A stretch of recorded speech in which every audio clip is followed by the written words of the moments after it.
lamaanuhu waxaa la doonayaa inay si wanaagsan isu doortaan qofka reer baadiyihii goorta uu doonayo inuu xoolo u sahmiyo ama reerka u sahmiyo yacni wuxuu u raadiyaa meel degaan leh oo aan qaniin lahayn oo aan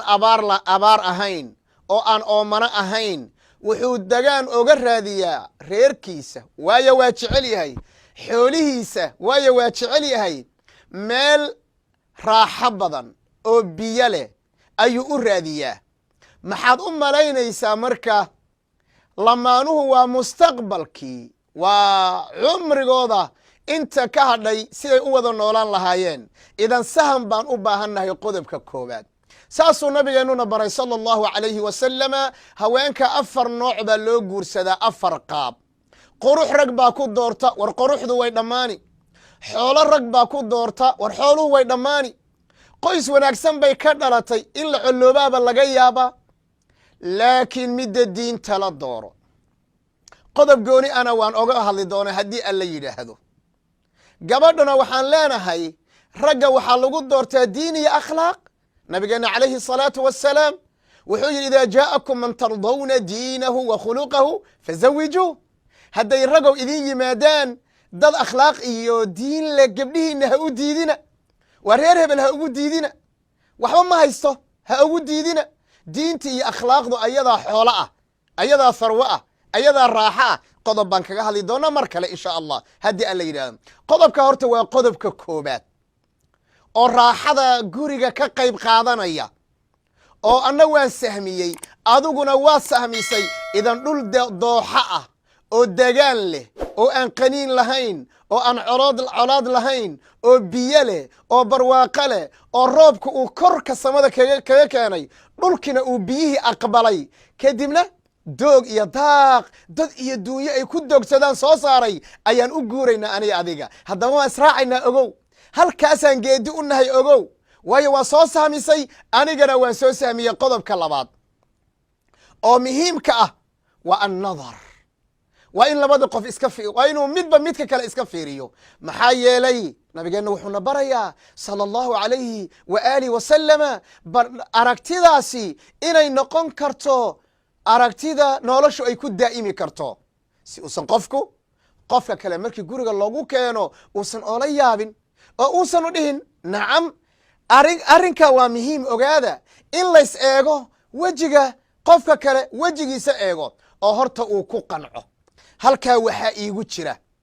baab la yidhahdo baabu shukaansi iyo baab la yidhahdo baabu xodxodasho si khaldan baa hadda wax loo shukaansadaa si khaldan baa wax loo xodxotaa been baa inta badan laysu sheegaa walidaalika ayaa hadhowta waxaa dhici doonta qodob hadda ka hor aan ka hadloo la yidhaahdo saa kuuma haysanin saa kuuma malaynaynin wiilkii wuxuu leeyahay markuu gabadha shukaansanayo annagu geesiyiin baan nahay maalqabeenna ayaanu nahay boqorriyo ugaasyaan ka soo jeednaa dadka dhan baabana yaqaana mid dhow iyo mid dheer gacantayadu way iska furantahoo dumarka waxbaba ooma xisaabno waan ku kallarayni oo waan ku casayni oo faa waan ku siini oo bunni baan kaa dhigi qof saa u taagan oo cajaa'ib badan baan kaa dhigi gabadhuna waxay leedahay aniga maxaad iga taqaanaa waxaanu dad hooyo marwa'a baa i dhashay aabba la yaqaana ayaa i dhalay gabadh waxaan ahay adduunka ma u malaynayo gabadh iga gaarisan inay adduunka jiri doonto cuntadayda aad cunto cuntada aad cuni doonto waxaad ka shikin doontaa talow ma sokor baa lagu daray ma sonkor baa lagu daray ma malab baa lagu daray ayaad ka shikin doontaa waaba nala yaqaanaaba annaga hase yeeshee markii laysu imaado oo gurigii layskugu imaado si kale ayaa la noqdaa idan shukaansiga yaan been laga sheegin ee run iyo xaqiiqaha laga sheego qodobka kale oo raaxada lamaanaha aan u bixinay waa alsamcu waataaca waa labada qof inay ismaqlaan alrijaalu qawaamuun cala annisaa ninku asagaa oday ah asagaa hoggaanka haya gaadhiga hal darawal baa wada diyaaradda maxaa liha markabka waxaad ogaataan ilaahayga abuuray koonkan gabarh yahay ku abuuray ninkana abuuray dabiicaddiinana kala yaqaana asagaa ninka hoggaanka u dhiibay maxaa hoggaanka loogu dhiibay reerku inay raaxadiisu ay sii daa'imto وإلا هوانكو ويعاطفة بدنيهن لما مدوية إن لقو ديبي لها إيه ناسا لو ديبو إيه إن ليدين وذا ديبو صورة قلما إن ليدين وذا ديبو هادي قف لو ديبي لها الرب با أدورتي حكيم ويه أساقنا قرنا يماشكو هبون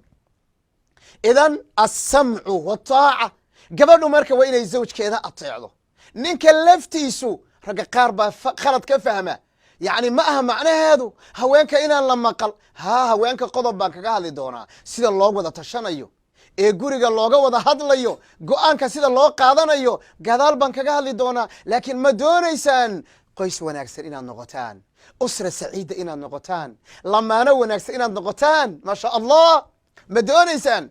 وإنا إسأطيعان وإنا إسمقشان وإنا احترامتان قضم بانك قال دونا أساقنا احترامك إذن السمع والطاعة خاصة هوانيدو إني نينك هذا وهوغانسنتو وحان معصيهين ساسونا النبي محمد نبري صلى الله عليه وسلم لبنن اسمق بكران هل لبنن اسمق بكران وحا اسق بكرا والله بيدك ساسونا إلهي نوغوتا لقالي تبارك وتعالى قبل مركا وإني الدور كاقرتو السمع والطاعة قضب كالشناد الراحة غوركا لما أنها لقو قارو والابتسامة والكلمة الطيبة محاكو ديدي موصوت قريهينا waxa ka maqan way in la isu dhoo la cadeeyo horta ma ogtahay inay sadaqa tahay ha ibtisaamadu waa sadaqa wallahi ajir ba lagaga qoraya ilaahay agtiisa lagaga qoraya cidad u qoslaysa waayo waa midda waa gabadha dumar oo dhan intaad dhaxmartay aad tiri adiga qurux waa adiga sharaf waa adiga indhahayga midda u roon waa adiga hadalkayga midda u macaan waa adiga naftayda midaan ku aaminay waa adiga jirkayga midaan ku aaminay waa adiga reerkayga midaan oga soo tegay waa adiga yaa waa qofkaad u qoslayso waa ninka intaad ragoo dhan soo dhex martay aad tiri adiga raganimo adigay kugu dhan tahay ninkaa qurux badan oo kaa halyaysan oo kaa sharaf badan oo kaa raganimo badan dumar oo dhan baan kaaga soo dhaxbaxay reerkanagii baan kaaga soo tegey hooyo macaan baan kaaga soo tegey idan labadiina xaq isu leh inaad isu muusotaan ood isu qosashaan weliba muusood run oo dhab ah sidoo kale muusoodka waxaa dheer alkalimatu alxulwa kelimada macaan xabiibtii in badan oo ragga iyo dumarkeena ka mida isma dhahaan raggu waxay rabo inay dhahaan warawa tii carruurta dhashay war tii awey maxaa la yidhahdaa awey tii sidan ahayd awey islaantii reerkan ahayd awey yaa akhi maxaa kuu diiday inaad dhahdo awey saaxiibtay awey sidiiqdaydii awey xabiibtaydii yaa caa'ish buu nabigu ku dhihi jira caaisha